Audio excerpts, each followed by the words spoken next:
Lo Piano, 29 de noviembre de 1994. A los participantes en las escuelas. Un nuevo estilo de vida.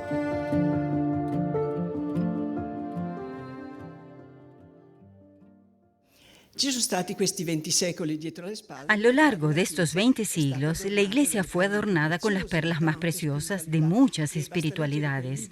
Sería suficiente leer el libro con la recopilación del Padre Fabio sobre los santos, o sea, Cristo a través de los siglos, que es muy bonito y sirve mucho para la meditación, para ver que la Iglesia siempre fue, que el Espíritu Santo no la abandonó jamás, siempre estuvo llena de Espíritu Santo, y florecen así a lo largo de los siglos muchas espiritualidades. En estas espiritualidades, pero hay una característica constante, es el individuo quien va a Dios, cada uno va hacia Dios. Entonces me daba cuenta de que todas son estupendas de verdad. Yo entraría en todos los conventos, desde los primeros cristianos en adelante, porque son estupendas, pero me daba cuenta de que la nuestra posee una cualidad algo distinta. Pero había una cosa que no sabía, ¿sería la primera vez que existe una espiritualidad colectiva o habrá habido otras anteriormente?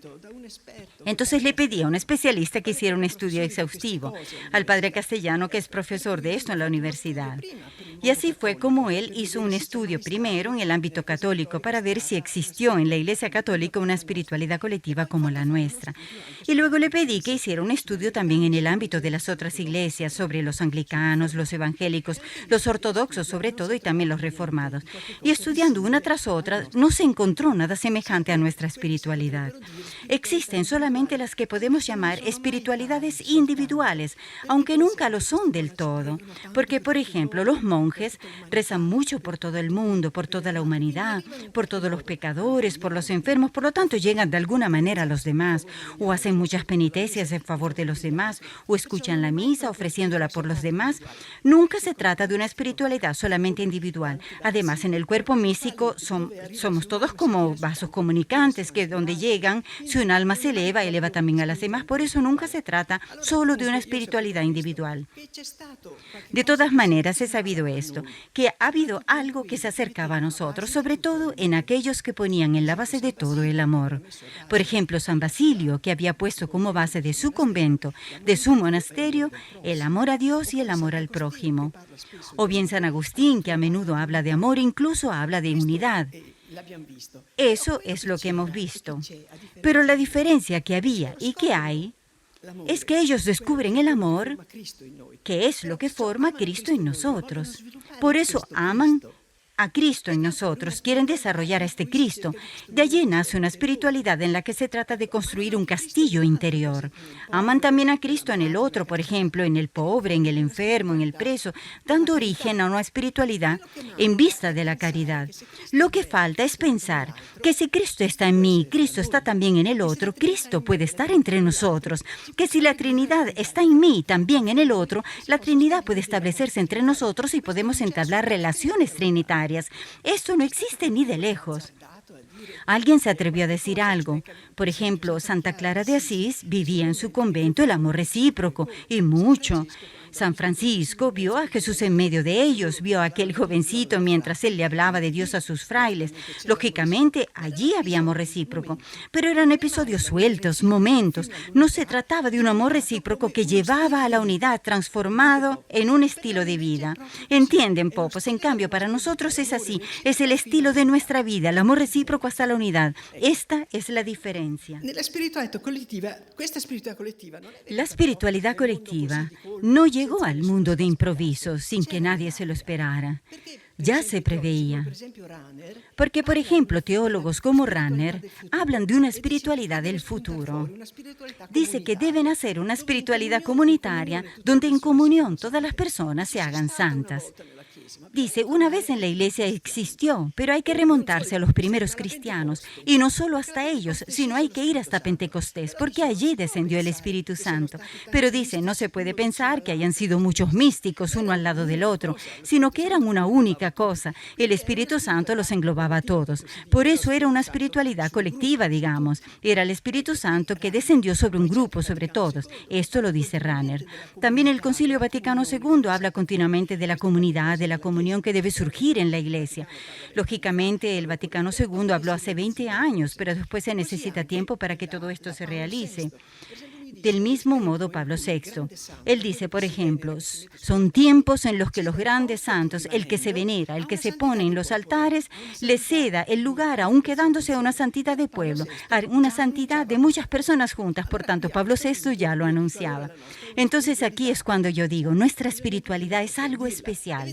Hay que ahondar un poquito en ella y ver cuál es la diferencia entre ella y las otras. Y primero me pregunté, ¿pero en nuestra historia hay síntomas de que nacería una espiritualidad colectiva?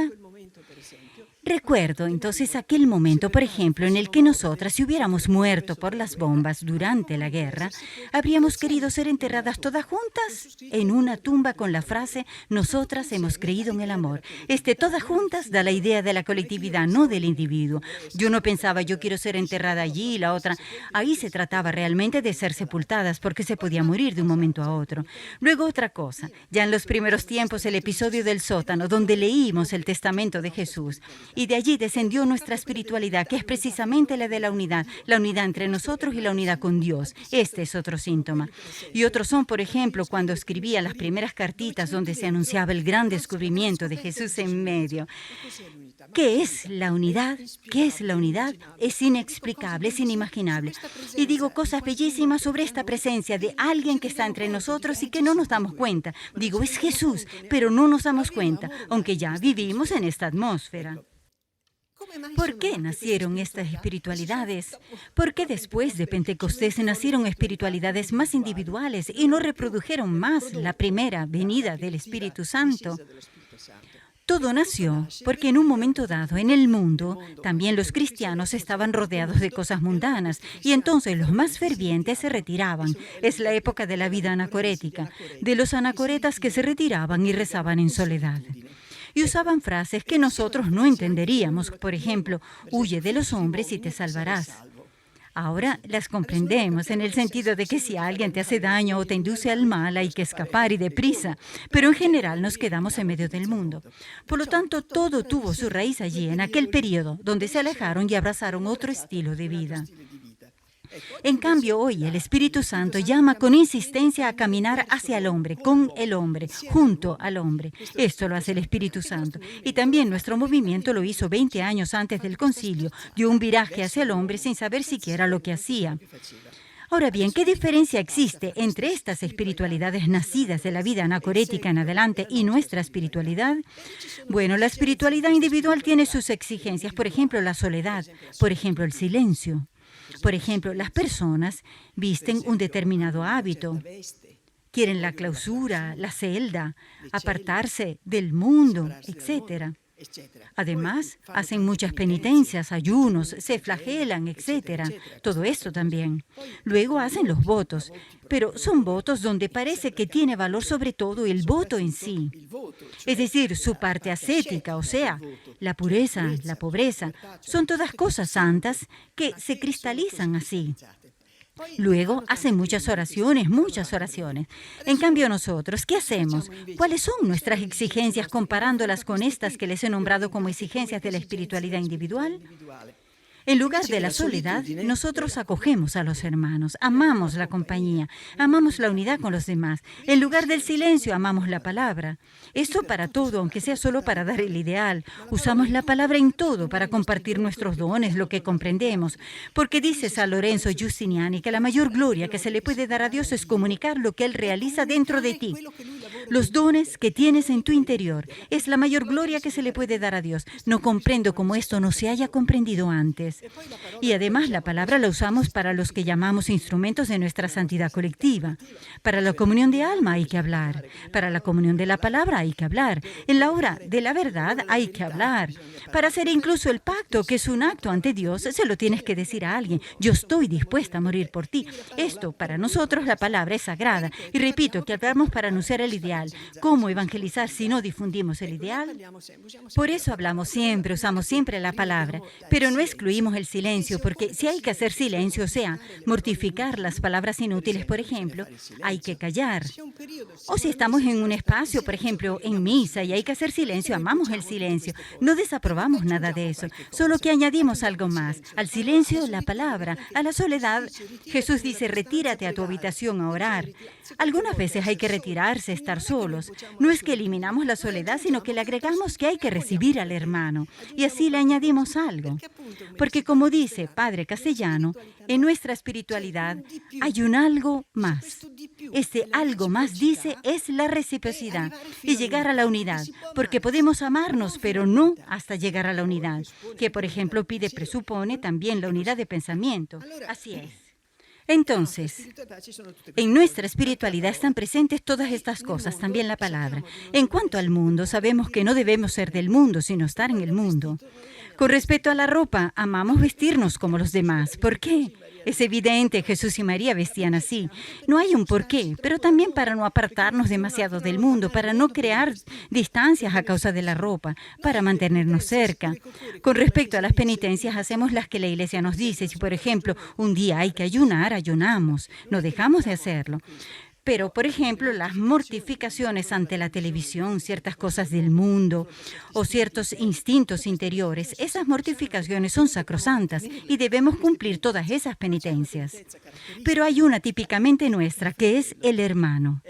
El hermano, con los problemas que él te procura, debes saber superarlas, diciendo, esta es mi penitencia, es mi Jesús abandonado, debo abrazarlo y superarlo. Por lo tanto, la penitencia típica de la espiritualidad colectiva es el amor al hermano, que te da, sí, el paraíso si hay unidad, pero también el purgatorio si no hay unidad. Con respecto a las oraciones, tenemos todas las nuestras, que ya las hacíamos muy bien, que no son solo individuales, porque la misa se ofrece por todo el mundo, por toda la iglesia, pero son aquellas que hacemos más bien solos. Ahora tenemos otras prácticas que estoy comunicando a través de las conexiones y son nuestros instrumentos de la espiritualidad colectiva, que son, por ejemplo, el pacto, la comunión de alma, la comunión de la palabra, la hora de la verdad y seguirán todos los demás. En resumen, lo que es necesario en una espiritualidad colectiva es tener a Jesús en medio y que esté siempre. Y si no tenemos a Jesús en medio, somos como un monje fuera del convento, un monje que traiciona su espiritualidad y aunque esté dentro con los dos pies, es como si estuviera afuera. Jesús en medio para nosotros es indispensable al inicio y también al final de la vida espiritual, porque debemos construir no solo el castillo interior, que es importante, porque hay que tener la unión con Dios y Dios está antes que nada, sino además en todo, el castillo exterior, es decir, poner a Jesús en medio con todas las personas, con todos los grupos. Hay que construirlo siempre para iluminar esta obra, nuestra obra de María. Y para llevar después esta luz a la iglesia, pues ya son muchos los obispos, como han entendido, que viven ese ideal. Y no están en las estructuras de la obra, están fuera de ellas. Pero viviendo el ideal entre ellos y con el Papa, ya tienen a Jesús en medio de ellos y con el Papa. Y esto ya es castillo exterior, que es iglesia, pero que no es solamente obra. Y si luego ponen en práctica su unidad con los suyos en sus diócesis y entre ellos, los 700 obispos amigos que tenemos, a los que diremos todo esto, entonces se construye también el castillo exterior como iglesia además. Este es nuestro sueño, Popos, es todo.